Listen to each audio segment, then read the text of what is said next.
नमस्ते everyone. On target में आप सभी का बहुत बहुत स्वागत है। M1R5 वीडियो सीरीज की इस वीडियो में हम लोग एक्सेल टॉपिक स्टार्ट कर चुके थे।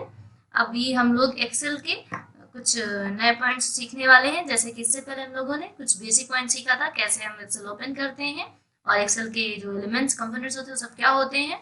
अभी हम बात करेंगे कैसे हम डेटा एंटर करते हैं, कैसे हम टेक्स्ट डेटा एंटर करते हैं, कैसे नंबर एंटर कराते हैं, या फिर कैसे डेट का इस्तेमाल करते हैं अपनी किसी भी शीट में, या हम लोग सीखेंगे पेज को सेट करना।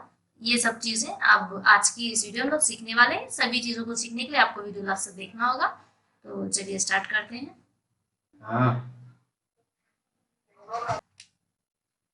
इसमें तो चलिए थोड़ा सा पहले देखते हैं थ्योरेटिकली हम कौन कौन से टॉपिक को कवर करने वाले हैं।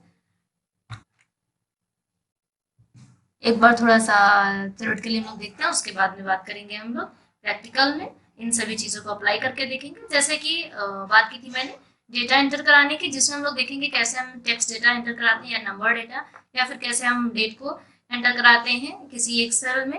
और बहुत सारी चीज़ें इन्हीं सब के कलेक्शन से हम अपना पूरा एक कोई प्रोजेक्ट तैयार कर लेते हैं, कोई अपनी वर्कबुक कंप्लीट कर लेते हैं। अभी फिर इसमें हम लोग सीखेंगे पेज को सेट करना, कि पेज का जो लेआउट है वो कैसे हम लोग मैनेज करें, या फिर पेज की मार्जिन को कैसे सेट करें। जैसे कि पेज हमारा लेफ्ट एंड राइट से जो लिखना स्टार्ट करता है वो हमारी जो हमारा जो स्पेस है वो कितना होना चाहिए, इसी को मार्जिन कहते हैं। इन सब चीज़ों को, इसके अलावा पेपर के साइज को, और हमारा जो हमारे पास एक कस्टम ऑप्शन होता है पेपर के साइज को सेलेक्ट करने के लिए। और हमारे पास रीसेट भी कर सकते हैं, मान लो हमसे कोई मिस्टेक हो गई है, या फिर हम स्केलिंग भी प्रिंटिंग के लिए अपनी सेलेक्ट कर सकते हैं, या फिर हम प्रिंट मार्जिन जो है वो हमारे पास एक डिफॉल्ट भी होती है। बहुत सारे ऑप्शन है, ऐसी कुछ बेसिक चीज़ों को हम लोग सीखेंगे। ओके, तो आपके पास ये जो स्क्रीन पे दिखाई दे रहे हैं नोट्स, आप चाहें तो इसे कंप्लीटली नोट भी कर सकते हैं स्क्रीन को पॉज करके। इसके अलावा आप इस नोट्स को देख भी सकते हैं, डाउनलोड भी कर सकते हैं, या हमारे ब्लॉग पर जाकर के, हमारी वेबसाइट पर जाकर के आप वहां से इसे डायरेक्टली डाउनलोड भी कर सकते हैं। उसके लिए आपको डिस्क्रिप्शन में लिंक मिलेगा, वहां से आपको उस पर विजिट करना होगा। इसके अलावा हम लोग देखेंगे कैसे हम हमारे जो वर्कबुक होती है उसे सेव करते हैं, या कैसे उसे सेव्ड हुई हमारी वर्कबुक को ओपन करते हैं, या हम कैसे उसे सेव एज करते हैं। तो चलिए स्टार्ट करते हैं। कुछ प्रैक्टिकल वर्क को भी देखते हैं कैसे हम वर्क करते हैं हमारी वर्कबुक में। तो चलिए देखते हैं प्रैक्टिकल में हम लोग कैसे वर्क करेंगे।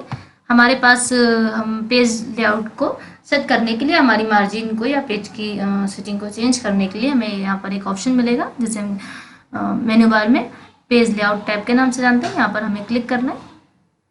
ये रहा, यहाँ पर आपको ग्रुप मिलेगा पेज सेटअप नाम का एक। इस ग्रुप में आपको ऑप्शंस मिलेंगे मार्जिन को सेट करने का, ओरिएंटेशन को चेंज करने का, या फिर साइज को चेंज करने का, प्रिंट एरिया, या फिर ब्रेक्स, बैकग्राउंड, या प्रिंट टाइटल्स। ऐसे आपको कुछ ऑप्शंस मिलेंगे। कुछ एडिशनल भी हैं इसमें, बिकॉज अब हम लोग विंडोज़ 10 में वर्क कर रहे हैं। विंडोज 7 में हो सकता है आपको ये ऑप्शंस ना मिले। तो चलिए, बाकी सारे ऑप्शन आपके सेम है पेज की मार्जिन से रिलेटेड जो भी हैं, सेटअप से रिलेटेड।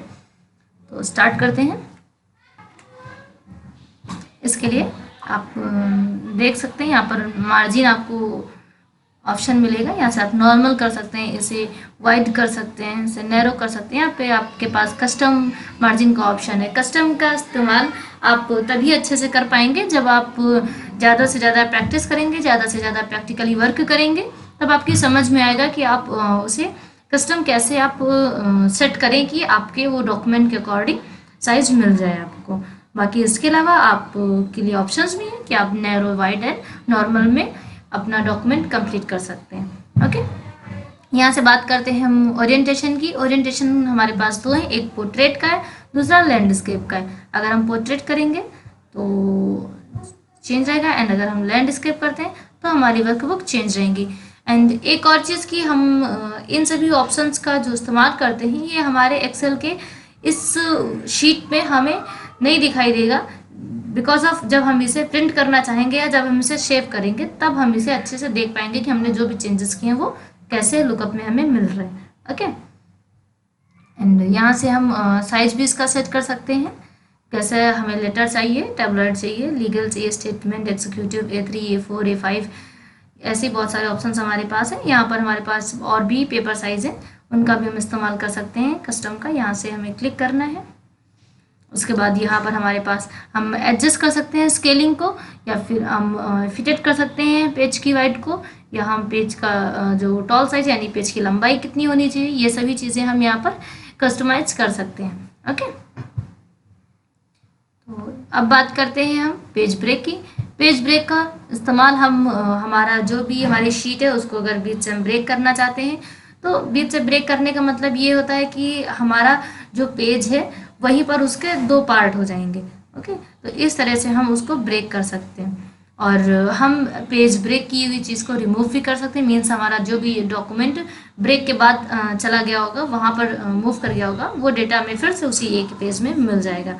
या हम रीसेट भी कर सकते हैं। अगर हमने बहुत सारे पेज ब्रेकिंग का इस्तेमाल कर रखा है तो हम उसे रीसेट भी कर सकते हैं एक साथ। हम किसी भी बैकग्राउंड का भी इस्तेमाल कर सकते हैं अपनी ज़रूरत के अकॉर्डिंग, अगर हमें ज़रूरत है बैकग्राउंड का। तो चलिए अब बात करते हैं डेटा एंटर कराने की। जैसा कि मैंने आपको बता रखा था कि सेल क्या होता है, चलिए एक बार जूम कर देती हूँ जिससे आपको सेल अच्छे से दिखाई दे। एक बार फिर से मैं रिमाइंड कराती हूँ, ये है आपके कॉलम्स एंड ये है आपकी रो। मीन्स अल्फ़ाबेट जो है वो ऑर्डर आपका रिप्रेजेंट करता है कॉलम्स को, एंड जो नंबर्स है वो रिप्रेजेंट करते हैं रो को। यहाँ पर एक सेल जो हमारी होती है जहाँ पर हम वर्क कर रहे होते हैं करेंटली, उसे हम एक्टिव सेल कहते हैं। एंड इसी एक्टिव सेल में हम अपने जो डेटा है उसे एंटर कराते हैं। यहाँ पर हमें अगर किसी भी टेक्स्ट डेटा को एंटर कराना तो उसके लिए इजीली हम कुछ भी टाइप कर देंगे, एंड जो कुछ भी हमें एंटर कराना है। एंड अगर हम नंबर चाहते हैं तो हम नंबर के लिए इसलिए आप किसी भी सेल पर क्लिक करें एंड वहाँ पर आपको जो भी नंबर इंसर्ट कराना है आप उस नंबर का इस्तेमाल कर सकते हो। ओके, तो चलिए अब बात करते हैं हम कैसे डेट का इस्तेमाल करते हैं। डेट एंटर कराने के लिए आपके पास एक इजी वे है। आपको अगर आप चाहते हैं करेंटली जो भी टाइम चल रहा है आपके सिस्टम में वही आप ऐड करना चाहते हो, तो इसके लिए आपको लिखना है इक्वल। आप किसी भी फॉर्मूले का इस्तेमाल करते हो तो वो इक्वल से स्टार्ट होगा, एंड वो आपका जो राउंड ब्रेसेस है जरूर उसको इस्तेमाल किया जाएगा। ओके, तो चलिए हमने लिखा equal now and round braces का इस्तेमाल किया, और अभी मैंने एंटर किया तो देखिए आज की जो डेट है, जो टाइमिंग है, वो ऑटोमेटिक इसमें इंसर्ट हो जाती है। ओके, इस तरह से हम करेंटली जो भी टाइम चल रहा होता है उसका इस्तेमाल करते हैं। अब अगर हम बात करते हैं डेट की, तो यहाँ पर हमें ऐसे लिखना है, ये हमारा फॉर्मूला है। यहाँ पर हम जो भी ईयर चाहते हैं तो ईयर के लिए हमने मान लिया लिख दिया दिस वन, एंड मंथ लिख दिया। ये चीज़ हम डायरेक्टली भी लिख सकते हैं, लेकिन हमारे पास फॉर्मूले से रहता है कि हमारी वो चीज़ उसमें परमानेंटली सेव रहती है। एंड अब हम कोई भी डेट डाल देते हैं, इसके बाद हमने ब्रेसेस को एंटर करा दिया, ये हमारी डेट इंसर्ट हो गई। ओके, इस तरह से हम एंटर कराते हैं अपनी डेट या फिर डेट विथ टाइमिंग को। तो आई होप ये चीज़ आपको समझ में आएगी। चलिए अब बात करते हैं हम हमारे किसी भी एक डेटा को बनाने की या शीट को क्रिएट करने की। शीट क्रिएट करने के लिए फॉर एग्जांपल आपने कुछ भी लिख लिया, मैंने यहाँ पर बना लिया ऑन टारगेट।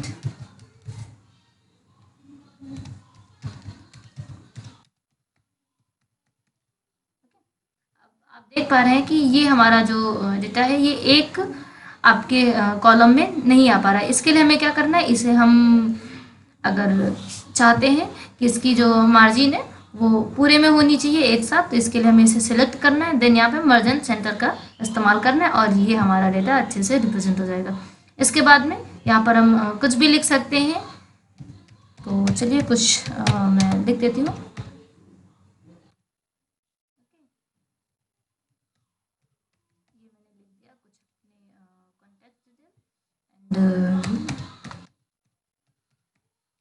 इसके बाद में अभी मैं आपको बताऊंगी कैसे इसे सेव करना या थोड़ा सा क्रिएट करना भी, कैसे हम हमारे डेटा को एडिट करते हैं। यहाँ पे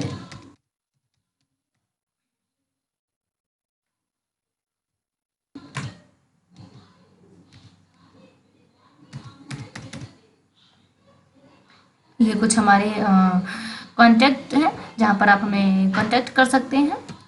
अब थोड़ा सा एक नंबर भी ले लेते हैं। हमने नंबर डेटा भी ले लिया।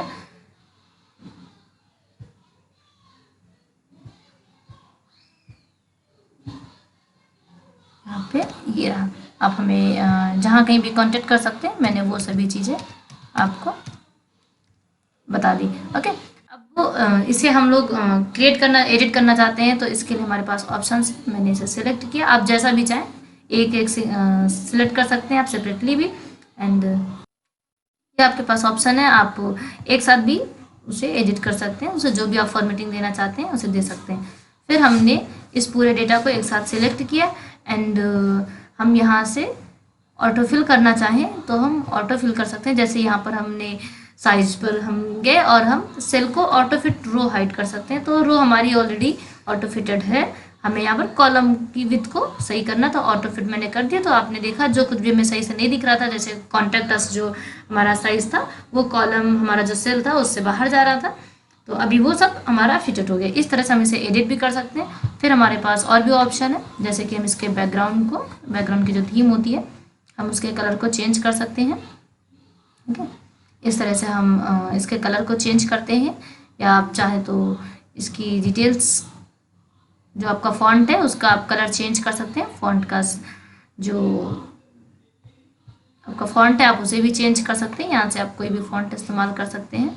ओके, इस तरह से आप अपने किसी भी बनाए हुए डेटा को चेंज कर सकते हैं, एडिट कर सकते हैं। आपके पास बहुत सारे ऑप्शन है, आप अंडरलाइन कर सकते हैं, इटैलिक कर सकते हैं, बोल्ड कर सकते हैं। बोल्ड करने के लिए शॉर्ट की आपके पास है Ctrl+B, आपको कंट्रोल के साथ में बी को प्रेस करना है, इससे आपका शॉर्ट की के इस्तेमाल से बोल्ड हो जाएगा सिलेक्टेड डेटा जो भी होगा आपका। आप Ctrl+I के साथ में इटैलिक कर सकते हैं, Ctrl+U के साथ में अंडरलाइन कर सकते हैं, एंड कुछ आपको बॉर्डर्स भी मिलेंगे। जैसे मैं अब हमारे डेटा में कोई बॉर्डर देना चाहती हूँ, तो मैंने यहाँ से यहाँ तक सिलेक्ट किया, देन यहाँ पर हम बॉर्डर में आते हैं। बॉर्डर के आपके पास बहुत सारे ऑप्शन है, मैंने मान लिया थिक आउटसाइड बॉर्डर, तो आपने देखा कॉन्टैक्ट एंड व्हाट्सअप एक बॉर्डर के अंदर क्रिएट हो चुका है, एक इसके चारों तरफ एक बॉर्डर मिल गया हमें। यहाँ पर कुछ और भी ऑप्शंस मिल जाएंगे आपको अलाइनमेंट के, कि आप कैसी अलाइनमेंट चाहते हैं। अलाइनमेंट का इस्तेमाल आपको तभी समझ में आएगा जब आपके पास थोड़ा सा मैटर होगा लिखने के लिए, क्योंकि यहाँ पर थोड़ी सी चीज़ें तो अलाइनमेंट ऑलरेडी उनकी फिटेड है सेल में। तो चलिए देखते हैं अब इसे कैसे हम सेव करते हैं। सेव करने के लिए आपके पास ऑप्शन है, मैनुअली पहले हम बात करेंगे। यहाँ पर फाइल पर आपको जाना है, फाइल पे जाने के बाद यहाँ पर आपको सेव ऑप्शन मिलेगा। सेव ऑप्शन पर आप जब क्लिक करेंगे, देन यहाँ पर आपको लोकेशंस मिलेगी, ऑप्शन मिलेगा, अगर आप किसी भी लोकेशन पर जाना चाहते हैं या फिर अपने अकॉर्डिंग कहीं भी सेव कर सकते हैं। आपको यहाँ पर नाम ऑलरेडी बुक 1 जो मिल रहा है, यही वो नाम है जिसे मैंने स्टार्टिंग में कहा था कि हमारे पास ये ऑप्शन है, हम इसे चेंज कर सकते हैं। मैं इसे कुछ भी लिख सकती हूँ, तो मैंने लिख दिया। ओके, एंड अब हम इसे सेव कर देते हैं। सेव पर क्लिक करेंगे और हमारा जो भी डेटा है वो सेव हो जाएगा। अब हम बात करते हैं शॉर्ट की शॉर्ट की के लिए आप इस्तेमाल करेंगे Ctrl+S जब आप प्रेस करेंगे तब आपको वो ऑप्शन सेव करने का बिल्कुल वैसे ही फिर से एक बार मिल जाएगा। अब बात करते हैं हम सेव एज की। चलिए सेव एज की बात करते हैं। सेव एज का इस्तेमाल हम लोग क्यों करते हैं? इसका इस्तेमाल इसलिए करते हैं, जैसे कि मैंने यहाँ पर ऑन टारगेट दिया अपने डॉक्यूमेंट को नाम, अपनी वर्कबुक को मैंने ऑन टारगेट नाम दिया है। इस नाम को मैं बदलना चाहती हूँ, मैं इसे ये नाम नहीं देना चाहती हूँ। तो इसके लिए मैं क्या करूँगी, यहाँ एक बार फिर से फाइल पर जाऊँगी और सेव एज ऑप्शन मिलेगा यहाँ पर, या फिर इसके लिए शॉर्ट की है F12। आप यहाँ सेव एज पर क्लिक करेंगे, देन अगेन आप जाएंगे अपने किसी भी सेव करने की लोकेशन पर, आपका जो भी पाथ है आप जहाँ भी सेव करना चाहते हैं वहाँ पर आप जाएंगे और इसे एडिट कर देंगे। ऑन टारगेट क्लासेस मैंने इसे नाम दे दिया। ओके, इस तरह से आप अपने डेटा को एक बार फिर से नाम दे सकते हैं। और एक और चीज़ इसी के साथ मैं आपको बता देती हूँ, आपका जो भी डेटा है, जैसे मैं भी एक्सेल पर वर्क कर रही हूँ तो मेरे पास ये ऑप्शन है, मैं यहाँ से कन्वर्ट कर सकती हूँ, PDF में भी कर सकती हूँ या किसी दूसरे फॉर्मेट में भी कर सकती हूँ। तो ये ऑप्शंस आपको यहाँ पर मिलेंगे, आपको यहाँ क्लिक करना है एंड ये इतने सारे ऑप्शंस आपको जो मिल रहे हैं, आप इसमें से किसी भी ऑप्शंस का इस्तेमाल करके, जैसे यहाँ पे एक मैं PDF को हाईलाइटेड कर रही हूँ, आप यहाँ से PDF का इस्तेमाल कर सकते हैं। इसके अलावा आपको जिस किसी भी फॉर्मेट की ज़रूरत है, यहाँ पर कई सारे आपको ऑप्शंस मिलेंगे, आप उसमें सेव कर सकते हैं आपके डेटा को। ओके, बस आपको वहाँ पर उसे सेलेक्ट कर लेना है, देन आपको अगेन यहाँ पर सेव कर इस्तेमाल कर लेना है। इस तरह से आपका डेटा सेव हो जाएगा। तो अभी फ़िलहाल हमने क्या करना सीखा, हमने हमारे डेटा टेक्स्ट डेटा को, हमारी डेट को या फिर हमारे डेटा को फॉर्मेट करना, क्योंकि कुछ बेसिक फॉर्मेटिंग सीखी, सेव करना सीखा, सेव एज करना सीखा। सेव करने का ऑप्शन हमारे पास है control S and save as का F12। एंड हम हमारे डेटा, हमारा जो भी वर्कबुक है, हमारी जो भी फाइल है, उसे उसका फॉर्मेट भी चेंज कर सकते हैं। उसे हम PDF में भी चेंज कर सकते हैं या फिर उसे हम किसी दूसरे फॉर्मेट में चाहें तो उसमें भी सेव करा सकते हैं। चलिए अब बात करते हैं कुछ अदर बेसिक पॉइंट्स की। चलिए इन बेसिक पॉइंट्स में हम लोग सीखेंगे कट, कॉपी, पेस्ट वगैरह। जैसे कि ये कॉन्टैक्ट अस है, अब हम इसे कट करना चाहते हैं तो कट करने का मतलब होता है आपका जो भी सिलेक्टेड प्लेस है वहाँ से आपका वो डेटा परमानेंटली डिलीटेड हो जाएगा एंड आप दूसरी जगह उसे पेस्ट कर सकते हो। जैसे मैंने इसे कंट्रोल X का इस्तेमाल करके कट किया। नॉट डिलीटेड मीन्स कि परमानेंटली उसे मूव कर देना उस प्लेस पर, अब वो डेटा नहीं रहेगा। तो कॉन्टैक्ट अस को मैंने यहाँ से कट किया। मैंने आपके पास यहाँ से भी ऑप्शन है, आप यहाँ से कट कर सकते हो। मैंने कंट्रोल एस का इस्तेमाल किया। देन जहाँ कहीं भी पेस्ट कराना चाहते हैं उसे हम वहाँ पर हम कंट्रोल V का इस्तेमाल करेंगे एंड पेस्ट करा देंगे। तो अब आप देख पा रहे हैं यहाँ पर हमारा वो डेटा नहीं रहा एंड पेस्ट कराने के लिए भी आपके पास यहाँ से ऑप्शन है। अब बात करते हैं हम फिर से किसी डेटा को कॉपी करने की। तो जैसे मैं लिख दूं यहाँ पर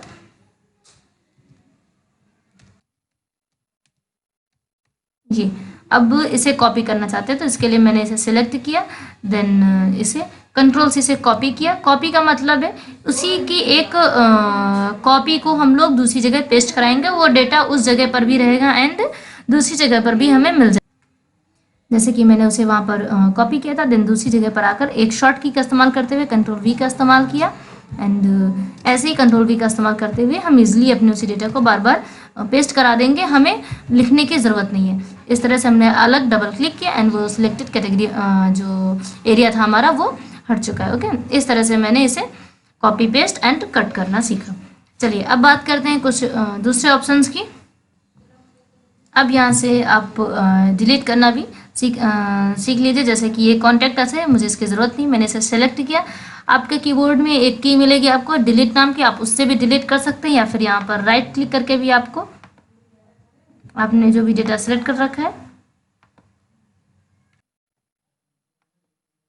ये आपने जब राइट क्लिक किया तब आपको ये ऑप्शन मिल गया, यहाँ से भी आप इसे डिलीट कर सकते हैं। ओके, और आप कॉलम डिलीट करना चाहते हैं, रो डिलीट करना चाहते हैं, जिस चीज़ को डिलीट करना चाहते हैं आप उसे डिलीट, तो मैं इस रो को डिलीट कर रही हूँ। ओके, तो मैंने इसे डिलीट कर दिया। इस तरह से आपने अपना वो डेटा हटा दिया है। अब जब हम लोग कट, कॉपी, पेस्ट इस ग्रुप पे बात कर ही रहे हैं तो एक और ऑप्शन आपको यहाँ पर मिलता है फॉर्मेट पेंटर का। इसका इस्तेमाल आप क्यों करते हैं चलिए देखते हैं। जैसे मैंने यहाँ पर ऑलरेडी एडिट कर रखा है, इसे बोल्ड कर रखा है। अब मैं चाहती हूँ कि सेम फॉर्मेटिंग मैं यहाँ पर भी अप्लाई करूँ, तो इसके लिए मुझे इस पर क्लिक करना है, देन मुझे फॉर्मेट पेंटर का इस्तेमाल करना है और आपको ये ब्रश एक्टिव होकर मिलेगा। इसे यहाँ से लेकर यहाँ तक ड्रैग कर देना है और आपका जो भी सिलेक्टेड एरिया था वो सेम फॉर्मेटिंग उस पर अप्लाई हो चुकी है। ओके, यहाँ पर थोड़ा सा अलग भी सिलेक्ट हो गया था तो वहाँ पर भी आपके पास देखिए, आप देख सकते हैं बॉर्डर भी उसमें आ चुके हैं। तो जो भी फॉर्मेटिंग आपने की होगी वो पूरी सेम वैसी फॉर्मेटिंग आपके दूसरे एरिया पर भी अप्लाई हो जाती है। इस तरह से आप फॉर्मेट पेंटर का इस्तेमाल करते हैं। तो हम लोगों ने अभी कुछ बेसिक पॉइंट्स में आपके डेटा एंटर कराने के लिए सीखा, कैसे हम क्लिपबोर्ड ग्रुप का इस्तेमाल करते हैं, कैसे हम फॉन्ट ग्रुप का इस्तेमाल करते हैं। यहाँ पर आपके पास साइज इंक्रीज करने के, डिक्रीज करने के ऑप्शंस हैं। यहाँ से आप अपने जो भी आपका फॉन्ट साइज है उसे इंक्रीज या डिक्रीज कर सकते हैं। जैसे अभी प्रेजेंट में मैं यहाँ पर एक ब्लैंक सेल पर हूँ तो वो उस ब्लैंक सेल का ही साइज इंक्रीज कर रहा है। आप जितना सेलेक्ट करेंगे उसी एरिया का साइज आपके इंक्रीज या डिक्रीज होगा। ओके, एंड अलाइनमेंट में आप अलाइनमेंट करते हैं, आपका जो टेक्स्ट है वो लेफ्ट साइड से होना चाहिए या राइट साइड से होना चाहिए या फिर सेंटर में होना चाहिए, या अब आपका जो टॉप पर होना चाहिए अलाइनमेंट, या बॉटम पे होना चाहिए या फिर मिडिल में होना चाहिए। ओके, इस तरह से आप इसका इस्तेमाल करते हैं। या फिर आप यहाँ से जो इंडेंट है उसको भी इंक्रीज या डिक्रीज करा सकते हैं एंड इस तरह से आप इसका इस्तेमाल कर सकते हैं। मर्ज एंड सेंटर का भी इस्तेमाल करना आप लोगों ने सीख लिया, किस तरह से आप पूरा मर्ज या सेंटर कराते हैं आप एक साथ में अपने सिलेक्टेड डेटा को, या फिर आप उसे मर्ज अक्रॉस भी कर सकते हैं किसी एक तरफ के लिए, या फिर मर्ज सेल कर सकते हैं। जैसे मर्ज अक्रॉस का इस्तेमाल करना सीखते हैं, मैंने इसे सेलेक्ट किया, देन यहाँ से हम मर्ज अक्रॉस करेंगे। तो आपने देखा ये पूरी रो जो हमारी थी एक साथ मर्ज हो चुकी है। ओके, इस पूरी रो को हमने एक में ही मिक्स कर लिया। इसे इस तरह से हम मर्ज अक्रॉस का इस्तेमाल करते हैं। ओके, तो ये कुछ बेसिक पॉइंट्स आपके क्लियर होते हैं। चलिए आगे बात करेंगे हम नेक्स्ट वीडियो में। आज के लिए इतना ही। अगर अभी हमारे चैनल को प्लीज़ सब्सक्राइब जरूर कर लीजिएगा, ज़्यादा से ज़्यादा दूसरे लोगों से शेयर करें। वीडियो पसंद आई हो तो वीडियो लाइक जरूर करें। आपके कोई भी क्वेश्चन हो तो प्लीज़ हमें कमेंट बॉक्स में ज़रूर पूछें, हम जल्दी से जल्दी उसे बताने की कोशिश करेंगे। Thank you for watching this video.